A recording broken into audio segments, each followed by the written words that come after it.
It began, as these things often do, with a simple, mundane joy.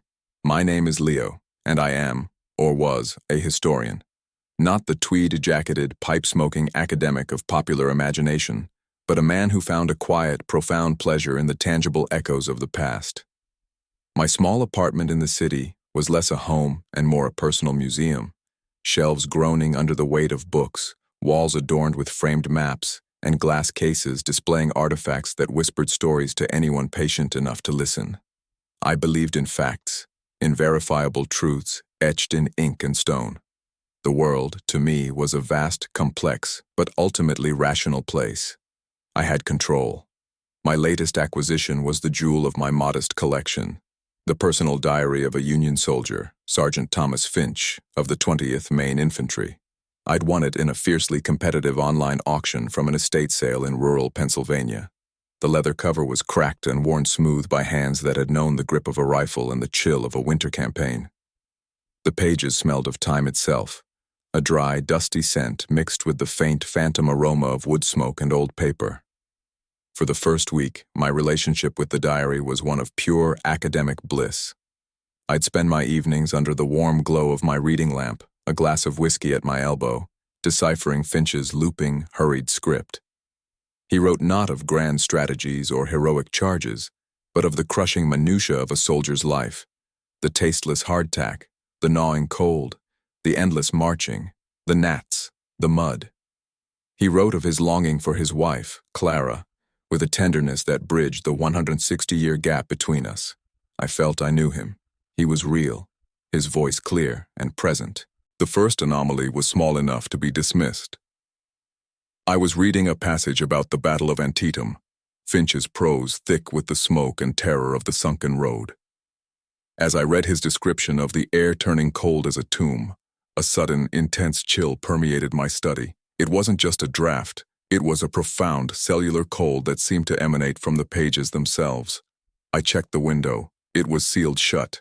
The building's heating was humming along reliably. I rubbed my arms, took a sip of whiskey, and chalked it up to imagination. I was so immersed, I told myself, that my body was reacting to the power of his words, a testament to his writing, nothing more. A few nights later, the smell started. Finch was describing the aftermath of a skirmish, the grim task of burying the dead in the damp Virginia soil. He wrote, "The scent of turned earth and blood is a perfume I shall never wash from my soul." As I read the line, the air in my apartment thickened with the unmistakable, cloying odor of damp soil and something metallic, like old pennies. It was rich and foul. I gagged, getting up to open the window, letting the city's exhaust fumes rush in to purge the phantom stench. When I returned to my chair, the smell was gone. It was just the old book, I reasoned. Mold, mildew, the slow decay of organic materials, perfectly logical. My skepticism, the bedrock of my profession, was a sturdy fortress. Every strange occurrence had a rational explanation. The soft scratching I heard from the corner of the room at night, mice in the walls of an old building, the fleeting shadow I'd catch in my peripheral vision as I walked down the hall. A trick of the light, my eyes strained from hours of reading fine script. I was tired, overworked, and obsessing over my new project. It was simple psychology, but the diary began to change, or rather, my perception of it did. The entries grew darker. Finch's dispatches from the front lines were interspersed with paranoid ramblings. He wrote of something that followed him, something that wasn't part of the Confederate Army. He called it the Observer, or the Tattered Man. October 12th, 1862. It stood on the ridge last night, beyond the picket line. Not a Reb, taller, thinner, just watching. The others do not see it. They say it is battle fatigue, a phantom of the mind, but its gaze feels more real than the cannonballs. November 3rd, 1862. It whispers in the quiet moments between volleys, not with a voice. It is a feeling, a thought that is not my own. It speaks of the futility of this war, of the cold ground that awaits us all. It feeds on the fear in the trenches. It grows stronger with every man that falls.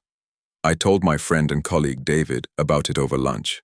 David taught medieval history and viewed the 19th century with a certain academic disdain, but he was a good listener. It sounds like a classic case of shell shock, he said, pushing his glasses up his nose. We call it PTSD now. The man was traumatized, Leo. He personified his fear. It's a fascinating psychological artifact. His rational explanation was a comfort. It was exactly what I had been telling myself. Finch wasn't haunted by a supernatural entity.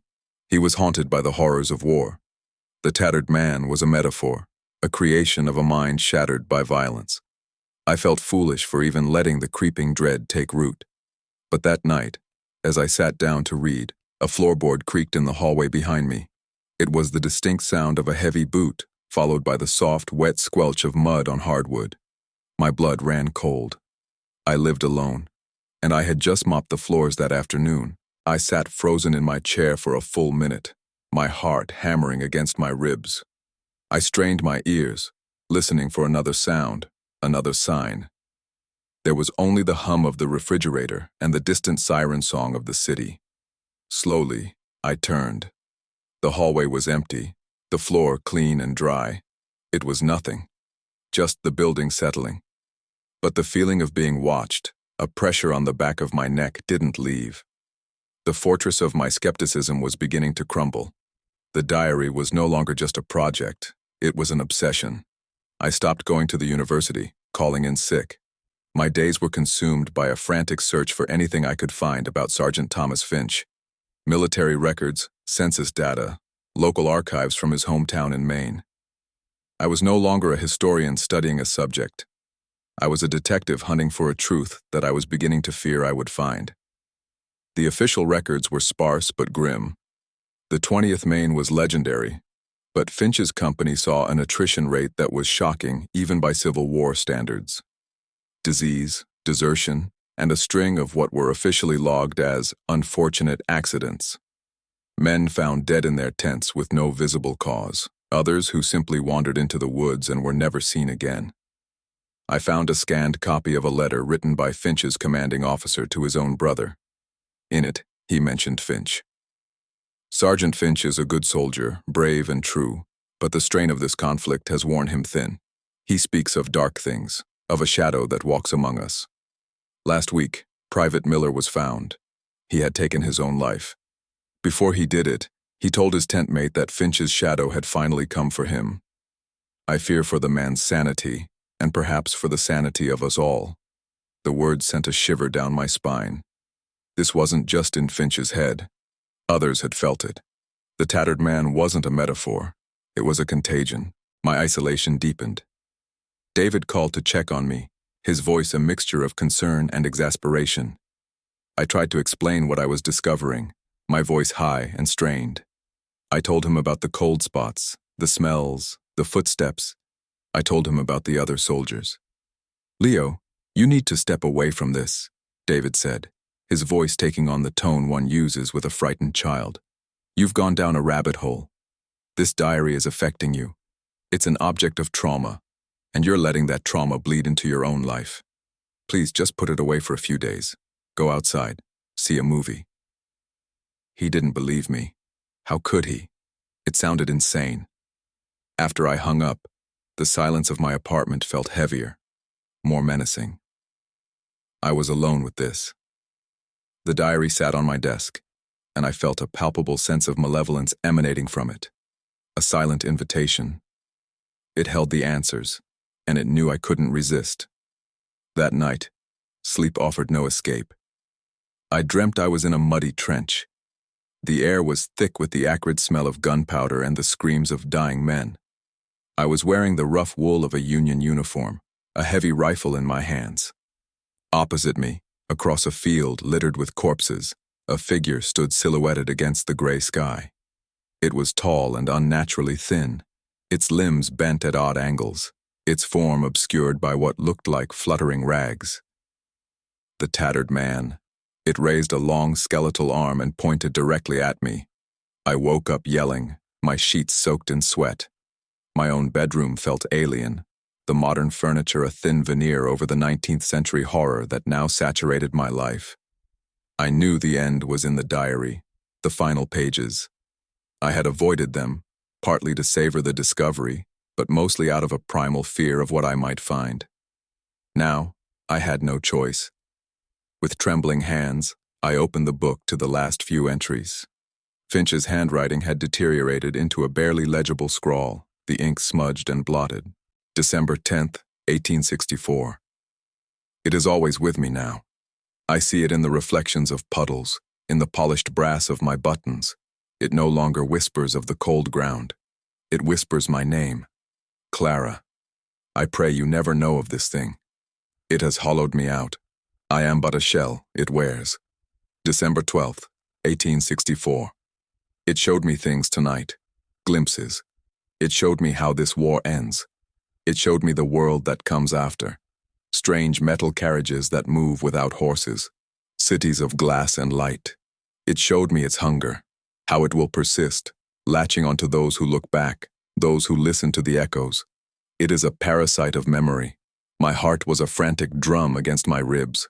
I felt a dizzying sense of vertigo, the lines between his time and mine dissolving completely. Then I turned to the final page, the last entry. It was dated December 13th, 1864. The handwriting was different, still shaky, but filled with an urgent, terrifying clarity. It wasn't about him. He doesn't know I am guiding his hand. The poor fool. He thinks he is reading, but he is being read. He sits in his small, warm room, surrounded by his dead treasures. A box in the corner glows with flickering images. He sips his amber liquid, believing himself safe, a scholar peering into the past. My breath hitched. My eyes darted around my apartment. The television in the corner, the glass of whiskey on the table beside me, the books, my dead treasures. He feels the cold now. He smells the damp earth. He is so close. He has opened the door for me with his curiosity. He has polished the mirror of his mind until I can step right through. He thinks this is my story, my end, but it is his. He is turning this page now. His knuckles are white. His heart is a frightened bird beating against the cage of his ribs. In a moment, he will look up from this book. He will see me standing in the doorway to his hall, just a shadow in the dim light. He will try to scream, but the cold will have seized his lungs. I will be the last thing he ever sees. His name is Leo, and this is the story of his death. A guttural sound of pure terror escaped my throat. My head snapped up, and there, in the shadowed archway of my hall, stood a figure, tall, impossibly thin, a silhouette of absolute darkness that seemed to drink the light from the room. I couldn't see a face, but I felt its ancient, hungry gaze fixed upon me. The diary fell from my numb fingers, landing with a soft thud on the rug. The sound was deafening in the sudden, tomb-like silence of the room. This was it. The moment Finch had described. My death, foretold in a dead man's hand. The world contracted to the space between me and the thing in the hall. It didn't move, yet it felt as if it were rushing toward me, the very air vibrating with its presence. The smell of grave dirt and decay was overwhelming, a physical assault. My lungs burned with a cold so intense it felt like swallowing ice. David's words echoed in my mind. It's just trauma, Leo. A metaphor. But the solid, terrifying presence in my home defied all rational explanation. This was no metaphor. My attempts to fight back were pathetic. I tried to run, but my legs were leaden, unresponsive. I tried to scream for help, but only a choked, wet gasp escaped my lips. The entity, this tattered man born of war and misery, had a gravity of its own, pinning me to my chair. It fed on fear, and I was giving it a feast. The shadows in the room deepened, stretching from the corners like grasping fingers. The figure in the hall seemed to grow, its form shifting, the tattered rags I'd seen in my dreams swirling around a core of pure blackness. Whispers filled my head, a cacophony of voices. Finch, the other dead soldiers, all the victims it had consumed over the decades. They spoke of their terror, their despair, and my imminent inclusion into their chorus. I tried to get rid of the diary, the source of this nightmare. In a surge of adrenaline, I managed to stumble to my feet, snatch the book from the floor, and run to the kitchen. I threw it into the steel sink and turned on the disposal, hoping to shred it to pieces. The machine whined and choked, the sound of grinding metal screaming in protest before it sparked and died with a puff of smoke. The diary was untouched. I tried to burn it on the stove, but the ancient leather refused to catch, the pages merely turning brown at the edges as if mocking my efforts. I fled my apartment, leaving everything behind. I drove for hours with no destination, finally checking into a sterile, anonymous motel 60 miles away. I locked the door, braced a chair against the knob, and collapsed onto the bed, shaking uncontrollably. For a few hours, there was only the hum of the ice machine down the hall. I allowed a sliver of hope to enter my heart. Maybe I had escaped. Maybe proximity was the key. Then, I turned my head on the starchy pillow and saw it. Sitting on the nightstand, where my wallet and keys should have been, was the diary. It was open to the last page. My sanity, already frayed, snapped. The line between reality and the nightmare was gone. In the reflection of the dark television screen, I could see the tattered man standing behind me, its shadowy form superimposed over the cheap motel art on the wall. It was tethered to me. I had invited it in, and it would never leave. David became a victim of my terror. He showed up at the motel, having tracked my credit card. He found me ranting, the room in disarray, the diary sitting in the center of the bed. He saw not a haunted man, but a man in the throes of a complete psychotic break. "Leo, give me the book," he said softly, his hands held out as if approaching a spooked animal. "You can't see it, can you?" I whispered, my eyes fixed on the figure standing behind him. "It's right there, David. It's waiting for you, too." As he took a step forward, the heavy wall-mounted television inexplicably tore free from its bolts and crashed to the floor, exploding in a shower of glass and plastic, missing him by inches. He stared at the wreckage, then at me, his face pale with a new kind of fear. It wasn't fear of a ghost. It was fear of me. He backed out of the room, fumbling for his phone to call for help, and abandoned me to my fate. I was utterly, irrevocably alone. The night foretold by the diary arrived. I was back in my apartment, having been drawn back by a force I could no longer fight. I was a prisoner awaiting his execution. The entity was no longer content to stand in the shadows. It was a constant presence now, a distortion in the air, a patch of cold that followed me from room to room. I sat in my reading chair, the diary in my lap, waiting for the end. The tattered man manifested fully in the center of the room. It was not a ghost of a soldier, but something far older and more terrible. It was a vortex of shadow and memory, a swirling chaos of mud, blood, and despair. At its core were countless pairs of terrified eyes, the collective consciousness of its victims. It showed me Finch's final moments, not a noble death in battle, but a lonely, terrified end in a field hospital, the entity draining the life from him as he whimpered his wife's name. It showed me all the others it had tethered itself to through objects of tragedy, a locket, a photograph, a letter. And it showed me my own end, the light in my eyes extinguishing as I became just another voice in its spectral choir. It offered no malice, only a cold, inevitable hunger.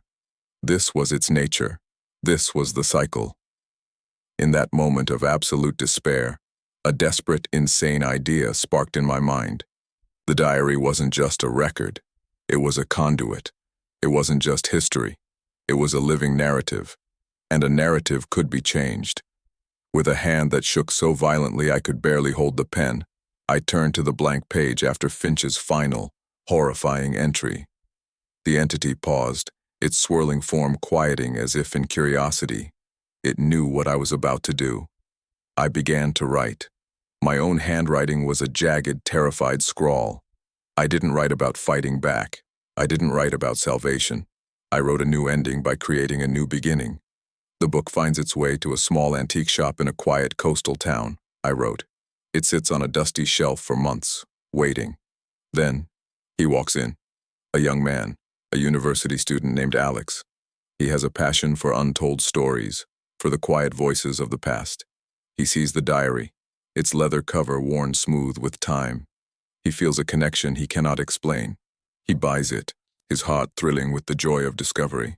As I wrote, I poured every detail I could imagine into the page. Alex's appearance, his small apartment near the campus, his initial excitement, the first subtle chill he would feel while reading. I was doing something monstrous, unforgivable. I was passing the curse on, damning an innocent soul I had just created to save myself. It was a sacrifice born of pure terror. With each word I wrote, the oppressive cold in the room began to recede. The swirling vortex of the tattered man lessened, its focus shifting from me to the new narrative I was weaving. It was drawn to the new source, the fresh potential for fear and despair. By the time I wrote the final sentence, describing Alex sitting down in his favorite chair to read the first page, the presence in my apartment was gone. The silence that remained was not the menacing silence of the tomb, but merely the quiet of an empty room. I survived the night. The next morning, the diary was gone from my desk. There was no sign it had ever existed, save for the deep, indelible scars etched upon my soul. I am no longer a historian. I cannot bear to look at the past. My books and artifacts are packed away in storage, sleeping monsters I dare not wake. I live a transient life, haunted by the knowledge of what lurks in the echoes of history, and by the face of the young man I sacrificed. I didn't defeat the evil. I just pointed it in a new direction. Sometimes, in crowded places, I think I see him. A young man with dark hair, his face pale and drawn, clutching an old book to his chest. But it is never him. It is just a ghost of my own guilt. I am the man who survived, but I am also the harbinger who knows the story is never truly over. It is merely waiting for the next curious reader to turn the page. I am the witness, marked forever by the terrible truth that some doors should never be opened and some stories are best left unread. Have you ever felt a strange connection to an old object, a whisper from the past you couldn't explain? Be careful. You might not be the one doing the reading. Share your own strange encounters in the comments below, and don't forget to like and subscribe for more tales from the shadows.